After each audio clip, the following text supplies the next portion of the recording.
but that can. I'm talking now about Springtail, Columbola. We receive so many pictures every week of people. Hey, I got root aphids. Oh, what is that? Wow, it's freaking out. Whatever. People with cocoa, people with living soil, usually, or just soil, but I mean living soil.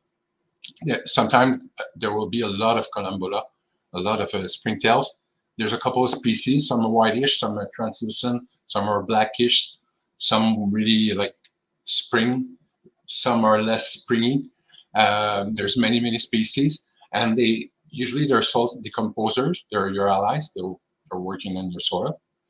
But if they get too many of them, they stress the plant because they start to feed on the roots, and the plant, instead of producing flowers and fruits and leaf, it concentrates on always repairing its roots. I mean, so it's always repairing its roots. Leighton, have you ever seen that, where springtails dominate to such a point that you start seeing some damage to plant roots? Only in really overwatered situations, and that's usually the biggest problem, is that people are overwatering, and then yes, they bloom like crazy. Now, what about the Rove beetle? Do you ever have? Is there something that people can do with Rove beetles? Because they're the same way. If they get friggin' out of control, they can create a real bad imbalance.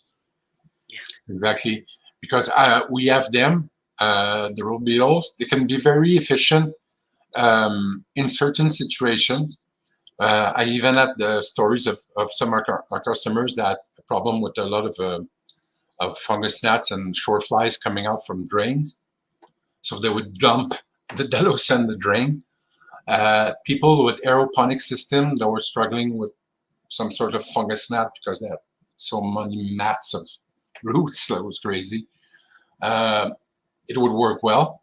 But Delosia is very tricky because they're so generalist and they will eat whatever they find. So many times they go and destroy all the slow release sachets we have for predatory mites. They go and pierce them. They go inside. So they're as destructive a bit like your wigs will be, because they're fantastic predators, in fact, in a way, but they're none. They're too general. You know, it's like I would compare them like praying mantises, or they won't cure your problem.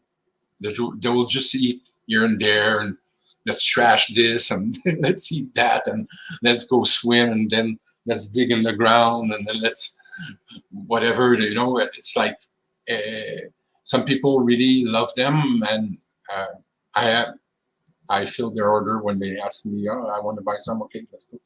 But usually, since they're not really compatible with the Bovaria too. Aureus and Delosia have trouble with our strain of Bovaria, and also because the way we don't have these weird material sachet. We have the paper one, so our sachets are not the Delosia and their sachet are not really. They don't like each other. So that's one of the reasons it's not my favorite predator, but it is a good predator in certain situation. For short flies, it's amazing. For short flies, it's the best way when you have a lot of algae. Delosia corearia theta, the old name, the Rove beetle, is for a big short fly problem, they're the number one. But for other things. Have you heard that dry dog food can attract them, and you can collect them that way? Putting little bits of dry dog food and just collecting them and getting them out. Okay. And there's many, okay, to get them out of the earth. If you've got an overpopulation, put some bowls of dry dog food, and they'll go to that area to collect them. Another trick is cornmeal. For whatever reason, they really love cornmeal. Maybe that's in the dry dog food. It probably is, right? There isn't cornmeal. I really loved your show, by the way, with the fish brew.